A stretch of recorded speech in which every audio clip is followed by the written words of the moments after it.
अहमद नाम का एक 25 साल का लड़का था जो कि एक प्राइवेट कंपनी में जॉब करता था। वहां पर उसकी मंथली सैलरी 40,000 थी, जो भारत के अंदर एक अच्छी इनकम मानी जाती है।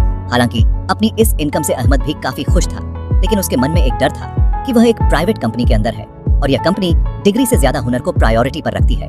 जहां कल को अगर कोई ज्यादा हुनर वाला एम्प्लॉय उनको मिल जाता है तो वह पुराने एम्प्लॉयज को निकालने से पहले ज्यादा नहीं सोचते। इसके अलावा उसके पास कोई भी ऐसा सोर्स नहीं है जहां से एक भी रुपया कमा सके।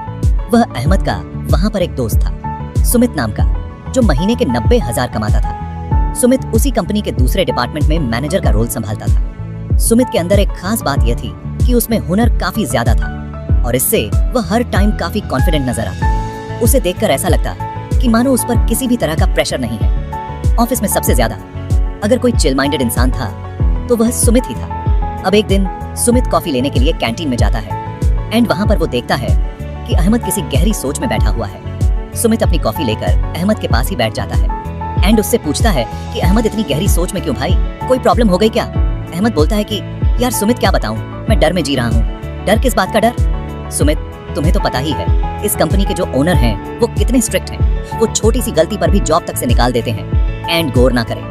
अगर कभी मुझसे भी कोई गलती हो गई एंड उन्होंने बाकियों की तरह मुझे भी जॉब से निकाल दिया तो मैं तो यार बर्बाद ही हो जाऊंगा, क्योंकि यही इकलौती जॉब है मेरे पास पैसा कमाने के लिए। सुमित ने अहमद को समझाया, अहमद तुमको पता है मैं क्यों इतना कॉन्फिडेंट रहता हूँ, क्यों मुझे तुम ज्यादातर टाइम चिल मोड में ही देखते हो?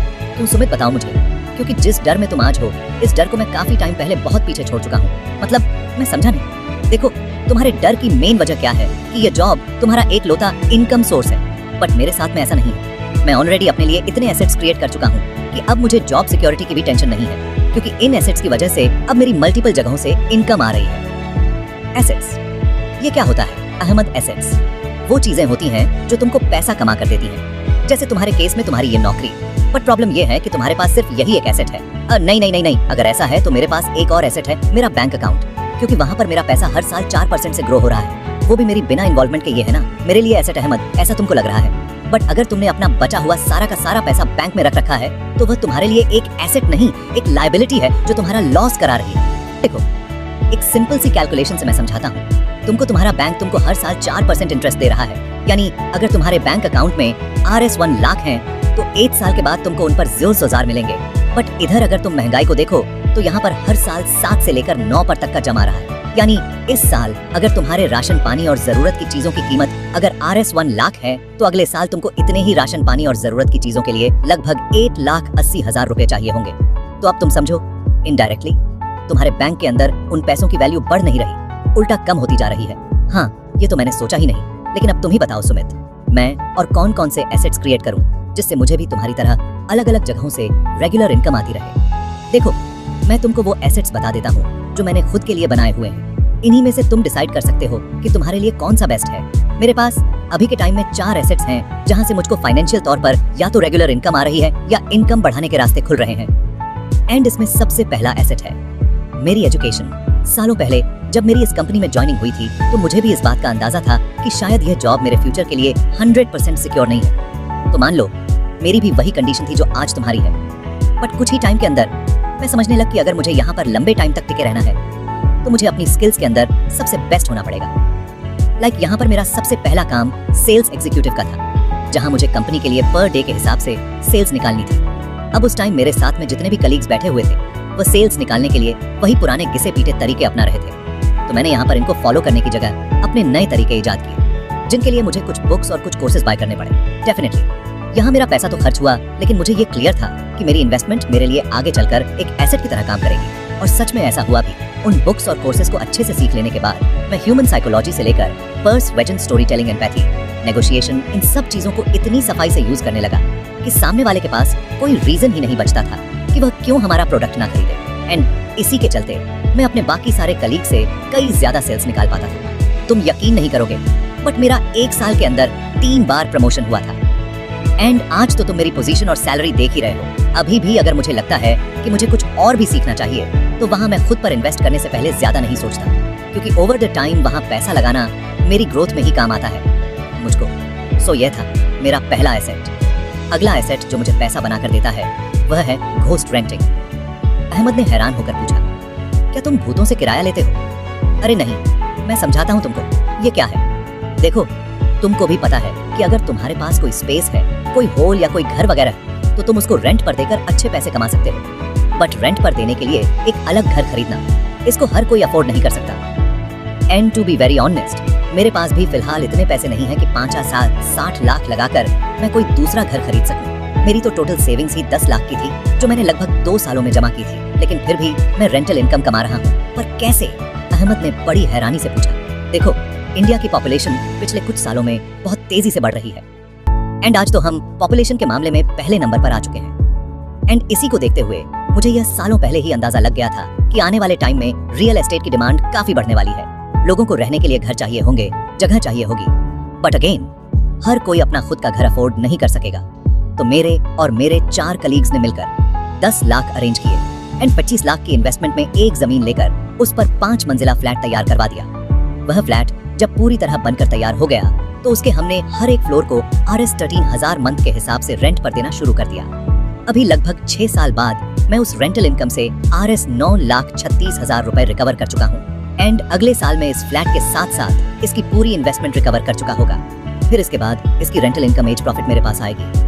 तुम ये मानो, मुझे इन 6 सालों में मेरी 5 लाख का प्रॉफिट हो गया। इनफैक्ट अब तो मेरी प्रॉपर्टी की कीमत भी बढ़ गई है। अब एक बार के लिए जरा इमेजिन करो, अगर ये Rs 10 लाख मैंने यहाँ लगाने की जगह सेविंग्स अकाउंट में रख दिए होते, एंड मान लो अगर मुझे उन पर 5% भी इंटरेस्ट मिल रहा होता, तो मेरे ये Rs लाख 6 सालों के बाद कंपाउंड होकर 13,40,000 के आसपास बनते।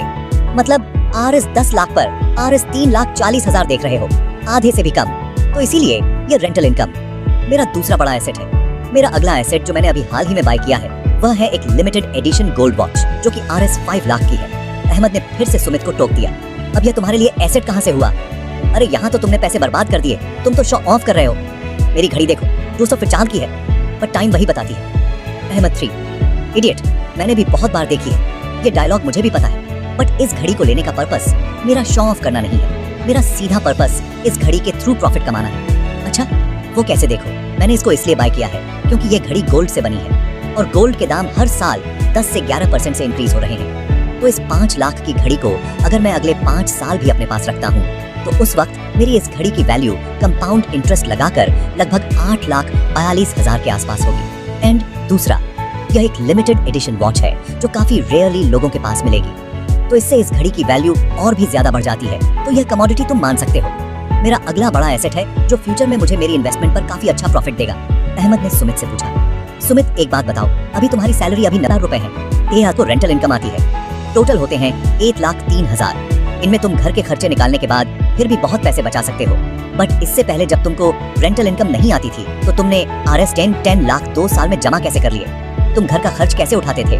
और पहले तो तुम्हारी सैलरी भी कम रही होगी। तो इस पर सुमित ने हंसते हुए जवाब दिया, तुमने सही कहा अहमद, तुम्हारा यह सोचना जायज है, क्योंकि अभी तक मैंने तुमको अपने सारे एसेट्स नहीं बताए। देखो, उस टाइम मेरी मंथली सैलरी 50,000 रुपए थी एंड इसके अलावा मेरे पास कोई और इनकम सोर्स नहीं था।